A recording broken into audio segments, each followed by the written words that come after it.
Réaliser le TP cuivre numéro 5, le contournement. Alors, comme d'habitude, ici on retrouve le plan qu'il faut réaliser avec la matière d'œuvre. Ici, les critères de notation. Et pour ce TP, on a besoin de plusieurs éléments. Ici, on va réaliser le contournement en premier. Et ce qui nous intéresse pour faire le contournement, c'est sa hauteur. Ici, la hauteur est de 60 au final. Alors, on va commencer tout simplement par couper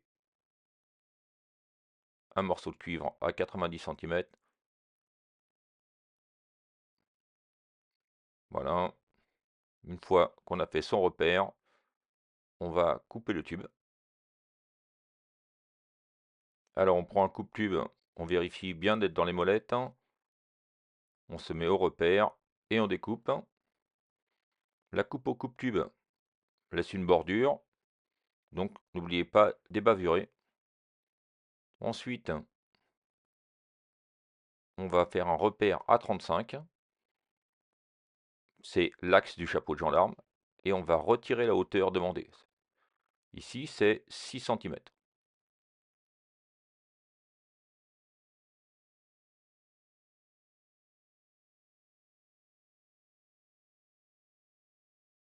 Ensuite, on va aller chercher une cintreuse à enroulement et on va aligner le repère en face du 0 dans la cintreuse. N'oubliez pas, la cote mesurée est du côté du manche, en face du 0. On va vérifier que la cintreuse est bien réglée en 16. Ici, le contre-galet et la forme. Alors, ensuite, on place le manche, on serre le crochet. Comme la hauteur du chapeau de gendarme est supérieure à 5 cm, on va réaliser un premier cintrage à 45 degrés, jusqu'ici. J'ai bien vérifié, je serre jusqu'à 45. Voilà, un petit peu plus, un petit peu moins, ça dépend de vos habitudes. Une fois qu'on a fait ça, on va desserrer le crochet, enlever le manche et retourner le tube. Essayez de le faire en une fois, voilà. Une fois que vous êtes comme ça, on va prendre une équerre. On va tracer aussi l'axe du tube. Vous voyez, on voit bien l'axe sur le tube. Et on va placer son équerre dessus. Et on va mesurer cette distance ici. Elle doit faire 6 cm. Ah, ici, regardez, en préparation simple, il faut le baisser parce qu'on était à 7. Donc il faut le déplacer le tube vers la gauche.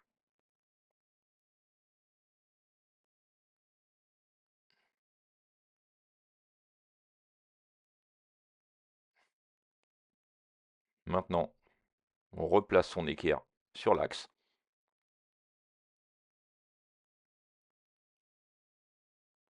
Et c'est pas mal, on est à 6. Maintenant, on va vérifier avant de cintrer la planéité, c'est-à-dire qu'on va regarder que le tube soit bien aligné avec la cintreuse. On place son manche, on serre le crochet.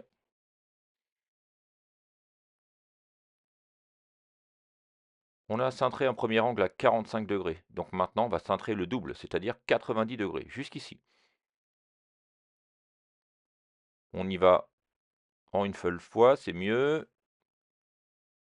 Voilà, jusqu'à 90 degrés. Ça a l'air d'être bien. On desserre maintenant la cintreuse, on enlève le manche et on va retourner une nouvelle fois et une dernière fois le tube. Voilà, on essaye d'aligner ici le tube avec le bord du galet. On va repérer le milieu du tube, replacer son équerre. Alors c'est la partie la plus compliquée parce que l'équerre ne tient pas bien. Donc vous voyez, on peut reculer aussi l'équerre pour que ça tienne tout seul. On prend son mètre et on va regarder du bord du galet jusqu'à l'axe du tube pour que ça fasse 6 cm. Donc là, je ne sais pas si on voit bien sur le film, mais on est bien à 6 cm. Donc maintenant, je vais replacer mon manche et avant de cintrer, on va encore regarder la planéité et cintrer jusqu'à 45 pour terminer le chapeau de gendarme.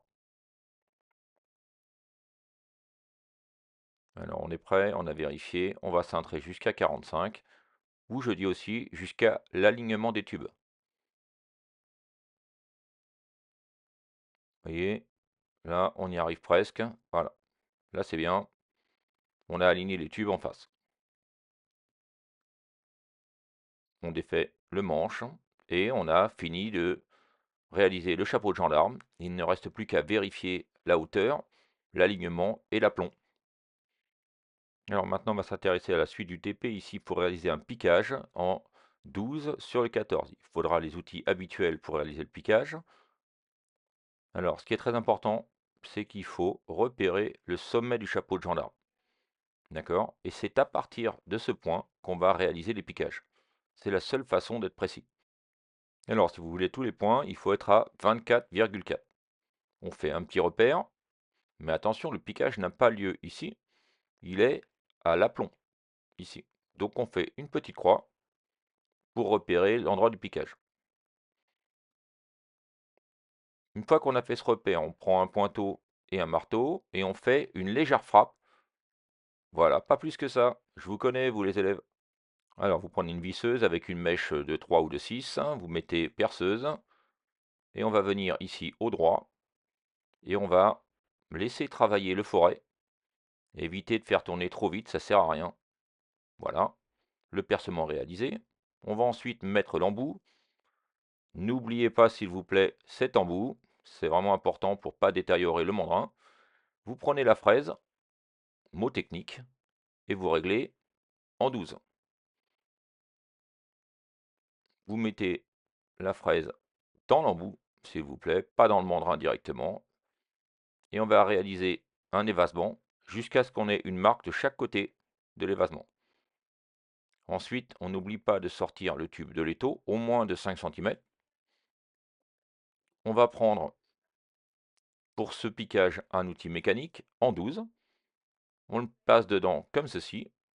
On dévisse le guide jusqu'à temps qu'on soit bloqué. Et on va ensuite prendre une clé à cliquet.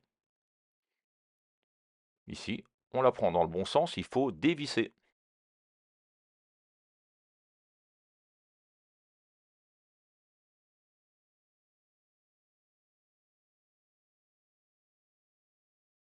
Alors, une fois que c'est fini, alors on voit ici que les bords ont bien été relevés. C'est comme ça que vous devez réaliser votre piquage. On va ensuite prendre le morceau de 12 que vous avez coupé auparavant. On va ébavurer de façon à ne pas avoir de bordure. Et on va marquer le tube avec la pince pour les piquages, de façon à créer un petit ergot, voilà, comme ça. Et comme ça va éviter au tube de rentrer dans le piquage trop profondément. Vous voyez, ici, ça bloque, c'est parfait. On va tracer ici un trait d'axe sur le milieu du tube et on va mesurer ici. Il faut que le morceau fasse 10 cm à l'axe. Et on va vérifier la dernière cote. Ici, il faut 10,6 du bord jusqu'au piquage. Vous devez couper les morceaux en plus. On va faire maintenant le deuxième piquage en 14.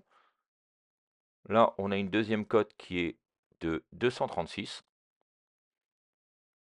Donc comme tout à l'heure, on prend un repère, on vérifie d'être dans le bon sens, dans le même axe que le chapeau de gendarme. On va poser à nouveau la pièce dans un étau, on prend son poiteau, on fait une petite marque pour pas riper, on va à nouveau percer avec la perceuse, on laisse travailler le forêt. Vous voyez, quand vous avez des copeaux, c'est bon signe. Une fois que c'est percé, on va aller chercher l'outil à piquage électrique. Allez, pour changer. On prend ici un piquage en 14, donc on prend la forme comme ça, et on la fait rentrer dans le piquage.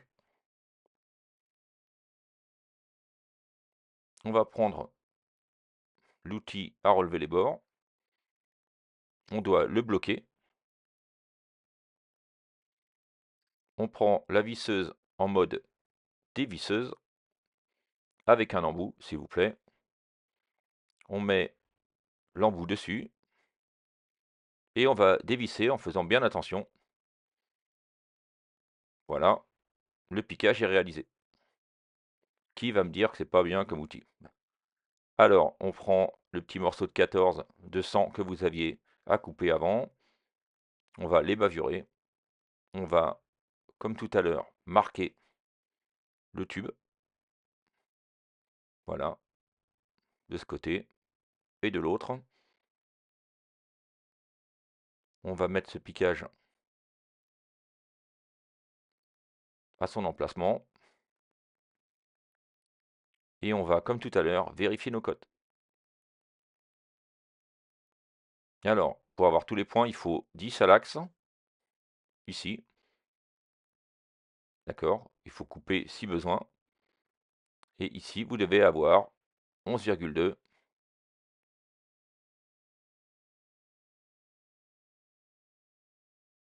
On va maintenant braser les piquages. Alors pour ça, il va falloir régler le chalumeau. Acétylène 0,5, oxygène 1,5. On n'oublie pas, on vérifie que les chalumeaux soient bien fermés et on va ouvrir un tout petit peu et un tout petit peu l'oxygène de façon à avoir une flamme comme ceci. On vient chauffer le tube comme ceci, essayer d'avoir une chauffe uniforme et on va bientôt voir apparaître des vagues. Et quand les vagues apparaissent, on va venir poser la baguette ici. Voilà. Et elle doit fondre toute seule. Paf, on soude de l'autre côté. On va venir chauffer la dernière partie. Et c'est fini. Ça sert à rien d'en mettre trop et de chauffer pendant des heures. On va souder maintenant le second piquage. Pareil, on chauffe.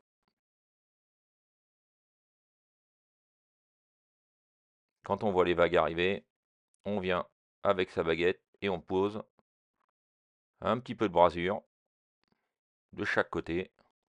Là c'est facile, on est à l'étau. C'est fini, ça sert à rien d'en mettre plus. Ça y est, votre pièce d'atelier est finie. Vous allez pouvoir la déposer. Avant ça, il va falloir vérifier la plénalité. Ça veut dire quoi? Ça veut dire qu'on va regarder aussi ici que toutes les parties sont bien alignées ensemble. Allez, j'espère que vous aurez une bonne note. À bientôt.